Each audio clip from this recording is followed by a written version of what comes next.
Greetings and konnichiwa, and welcome back to the Onyx Tavern's vlog series on Ressha Sentai ToQger.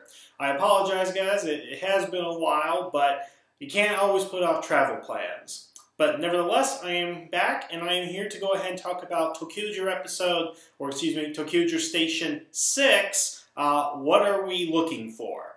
Now, this episode picks up directly after Station 5, after the whole hunger debacle and stuff. And basically, the end of the episode made clear that Wright found the tank Ressha in the forest while he was looking for food. So the ToQger want to go ahead and find the tank Ressha, and they go after it in the forest. To go ahead and highlight a couple of things about this, there are two major things that kind of happen in this episode. Now, when I say major, that means I'm hoping they will influence the plot somewhere down the line, but maybe not, because this almost seems like a filler episode. Now, the first thing that happens is that Takati, the Blue Ranger, he gets into a debate basically about like who is the leader of the team. Even though it's already been 5 episodes, and it's almost been clearly established that Wright is the leader. I mean, they make the point that, you know, he is #1 in the order of things, but he's also the one that's leading everything, piloting the Megazords and whatnot. So for them to bring it up here in the 6th episode is kind of questionable, but it's not really about who's leader. It's about Takati and his role within the team and really his self-worth.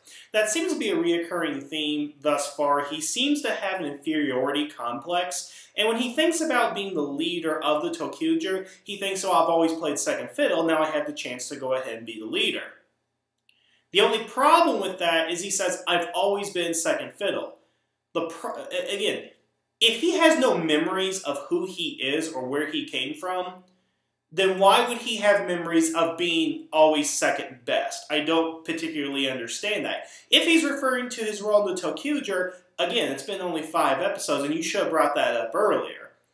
But there's no way he can be talking about his past because, again, he doesn't know anything about his past. So it's brought into question, but it's not really addressed. Actually, it's not even addressed because I'm bringing it up. The episode doesn't make any note of that. It's really hard, I guess, to write characters who have no backstory to inform these decisions. But that's a line that particularly needs to be removed from the episode because it just didn't make any sense. And really what happens is that he comes to the realization that he's best as a second in command through the episode. I'm not really saying that there was a lot of character progression in it, but what I'm hoping it sets up is that, again, he has this inferiority complex that he will become greater than that by the end of the series. That he's going to go ahead and be very mature, a leader type, basically, to where he can lead the ToQger, because we know the other Rangers can pretty much lead on their own, but he seems to be the exception, because up to this point, he's always had somebody to go ahead and have to help him out. Mio being an example, and him trying to find his past to get back on. So there's that element of it. More specifically, the next thing that's kind of brought up in this episode is this is the first time that General Schwartz engages the Rangers head on. Now, yes, he did make a previous appearance in which he was able to covertly sneak an audio device in there. We'll talk about that in a minute because that's kind of significant, I think. As typical, he overpowers the Rangers in the first encounter, but he's easily defeated by the end because of the power of teamwork, I suppose. The thing about Schwartz is I really like him. I like what they're kind of building with his character, at least in the previous 5 episodes. But here he seems like a generic bad guy. There's nothing about him that really sticks out. Yes, he's kind of got the honorable code and that kind of stuff that kind of shines through, and he is overpowering. But beyond that, he doesn't really stick out as a villain. He doesn't have that menacing presence that a character like Long has, or even Rio, going back to, of course, my favorite, which is Geki Ranger. he doesn't really have that, and by the end he is easily defeated because he introduces, I want to say it's a new weapon, but it's one of his trains. I think it's just upgraded from a previous version, and that seems to have no effect, really, especially when they get the tank Ressha. And again, we'll get to that here in a second. But yeah, him being introduced, facing the Rangers, he doesn't have that menace, because the Rangers aren't particularly afraid of him at this point. They're kind of shocked and awed at him, but... And here's another thing. He's not particularly smart in this episode either. Okay, so we know the last episode he finds out that they're looking for the tank Ressha, and he sends a bunch of crows to follow after them, and so forth, so forth. What ends up happening is the Rangers end up walking in circles, and then they spot the crows. Schwartz basically thinks that, hey, you guys have just been leading us as a distraction, to which the Rangers are saving face and like, yeah, that's what we were doing. Yeah, we were definitely trying to lead you in a wrong direction. But if he's been following them this whole time, and they're at least following, I think they can understand the conversation and stuff. He doesn't realize that they've been walking in circles on accident. That's not on purpose. I don't particularly get that. It doesn't really show him as a smart adversary when he's able to basically be fooled by a bunch of teenagers, I guess. So it was kind of a letdown for his first major engagement with the Rangers. Again, we know he's overpowered and so forth, but beyond that, he seems to be the villain that works best when he's lurking in the shadows and working from his base. That's kind of the thing I get about Schwartz, and I really hope that they downplay a lot of his interaction with the Rangers, unless he does something significant in later episodes, which, makes his character better, I would go ahead and say. So again, those are the two main things that kind of came from the episode that I think will work their way down the line into future plots. However, the main plot of this episode was they were trying to get the tank Ressha that was buried inside the mountain. How it got buried inside the mountain? Good question. Not answered. And so the green, yellow, and pink Rangers, they're able to find it, get it working. Somehow that all happens off screen. And there's an interesting thing here. So they have it where Schwartz is attacking the rainbow line, or particularly, because we don't really see it until later, just Wright's Ressha. And the tank Ressha comes in and fuels it up to make it more powerful. And by making it more powerful, it really just kind of flies off and comes back and rams the other train. So for one, the main gimmick about this is it's able to fuel other Ressha. Well, again, it's been 5 episodes. Why haven't they needed refueling yet? And particularly, what fuel are they running on? And what type of fuel is the tank carrier actually carrying? Because it didn't really recharge the Ressha. It really just kind of made it glow and made it fly. So I'm not even particularly sure what this fuel that it has does. And what kind of fuel is it? I mean, I really doubt that it's fossil fuel of any kind. It could be antimatter. I'm not sure. We just know that it glows, apparently, since it's in the tube and so forth. But again, it's not even meant to make them go, just to make them more powerful. So again, I'm still not even sure what type of fuel this thing is running off of and what the tank Ressha gave in the first place. And further, when it actually combines into the Megazord form, you think that when the tank Ressha is hooked up, it would have like some sort of fuel or liquid power or even some sort of energy laser or something. But no. Basically, the tank Ressha forms boxing gloves for the ToQger. I don't see the connection between a tanker and boxing gloves. If there's a connection that I'm missing, somebody please let me know. But it really turned into the Red Battlezord at the end, just rapid punching. And that's all that was needed to go ahead and defeat the Dark Liner in this episode. So, like the card carrier before it, it is underwhelming. And speaking of the card carrier, we do see it in the episode. The actual ending of the episode, from the ToQger standpoint, is that they watch out the window of the Rainbow Line as the card carrier and tank Ressha just go off. Where are they going? There is no roundhouse that has been established as of yet. And the thing is, the villains want them. They want these Ressha. It seems to me the only way to keep them safe and secure would be to connect them to the rainbow line. As I established in a previous episode, it seems to me every time they find one, they should connect it to the back of their rainbow line so that by the end of the series, you have a 50-car long thing. I mean, that seems to be how it should happen, I think.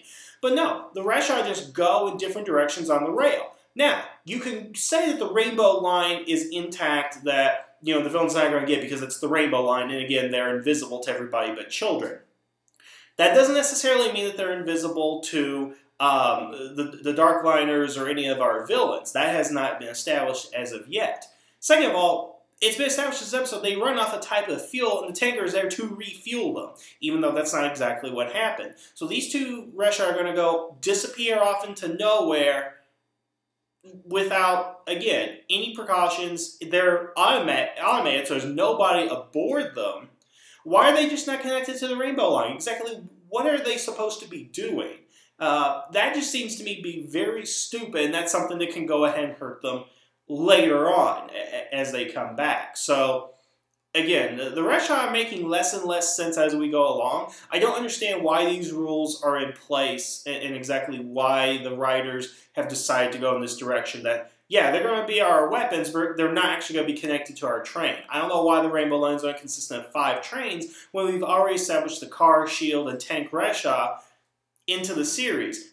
I think it'd be a great visual effect, since you are working with models primarily for the Rainbow Line, to just have them all connect into this long, massive train.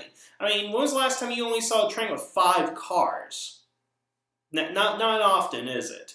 So, I just think that's kind of odd right here.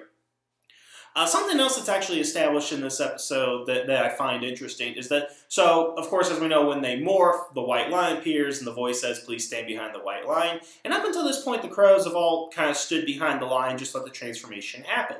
But as in this episode, that firmly establishes that there is a shield protecting them made by the white line. We see specifically in this episode the crows get pushed back when the line forms. So, it's just like in Go Buster, where when the Megazord is forming, there's a shield protecting them.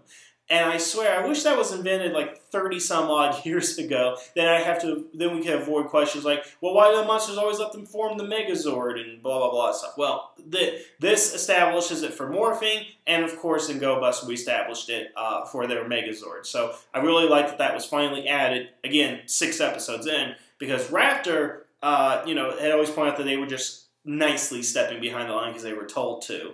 But this finally confirms that's not necessarily the case, that they just get pushed back and they can't stand in there. I think one final note I'd like to go ahead and mention is, again, Schwartz was really played stupid in this episode. Again, we find out that he put a monitoring device on the rainbow line so he could hear into their conversations. As soon as they find that he's following him, they ask, well, how are you following us? He's like, oh, I was eavesdropping your conversation. Here's the little microphone that I'm using on my end. Why? Why did you tell them? I mean, come on. You have a covert method in which you can identify what the ToQger are doing so you can be one step ahead of them in everything that you do. And yet you revealed it to them. I mean, I know the conductor found it, but how he found it, I'm not quite sure. Because even from his view in the window, I don't see how he could go ahead and see it. But the point of the matter is, you told them your secret method of how you found out what they were doing. My guess in the last episode was like, this was going to be his mainstay of the thing, and he would always be one step ahead. He would always be smarter than ToQger. But he's so dumb at this point. He just told them what he was doing. And then, of course, what happens, they find it and they destroy it. So now, he can A, try again with them possibly finding it again, or B, he doesn't do it and doesn't have that advantage on them. I mean, I don't get it. Why did you tell them? I know there are heroes, but if you're supposed to be a villain, and a good villain at that, tactically minded, you don't tell them. I mean, you don't tell Hitler that you put a secret microphone in his bunker or something. And then, I mean, I don't know. I don't have words to say for that. That's just the dumbest thing I've seen a villain do in Sentai in a long, long time. And that beats out some of the things the Power Ranger villains have done. So, but on that note, just something I found really interesting that Wright said. So he has the communication device, the eavesdropping device, and he says into it, Schwartz, don't you know wiretapping is illegal? I'm willing to bet that the writers of ToQger know that they have an American audience and they know the politics of what's going on in the United States. Because who writes in a line like wiretapping is illegal? That's a very odd line to put into this type of television show. So I'm willing to bet that the writers were sneaking in some sort of subtle political message for us Americans. Heck, it could be for the Japanese as well, because I don't know what their wiretapping policy is, but I don't know what their equivalent of the NSA is doing like our NSA is doing. So kudos to whoever wrote that, because I picked up on that quick, and that's, oh, it's nice to have political commentary in Sentai, and hopefully we'll have in Power Rangers one day. We'll see. But that's all I really have in regards to Episode 6. Pretty generic, pretty mediocre, more questions than answers in there. I'm hoping that eventually, once we introduce the 6th Ranger or the Dark Lord, that we might get more interesting stories. Because again, all this is really kind of set up, really identifying the Ranger's characteristics and the villains, but nothing significant has really happened at this point, at least in my opinion, that if you were doing an overview of the series, you would probably skip a number of these episodes. Like if Linkara was doing it, he would just skip episodes 5 and 6 and just say, well, they find new Zords. That's it. I mean, that's seriously what's happening so far. So next time when I come back, I will be introducing you guys to Station number 7. And just to make a clear point right here, I am not, repeat, not doing the crossover between Kamen Rider and Super Sentai, because the whole thing is that the Super Sentai thing, there's so many episodes that have already been introduced through there, and there seems to be some sort of story points that are significant to Kamen Rider. So to prevent myself from getting lost and talking about things I don't know that I'm talking about, I'm just going to go ahead and skip that for the time being. Maybe I'll go back and do it one day, but at the moment, it's strictly ToQger is what I'm going to go ahead and look at. So, unfortunately, guys, sorry, no Kamen Rider in the near future.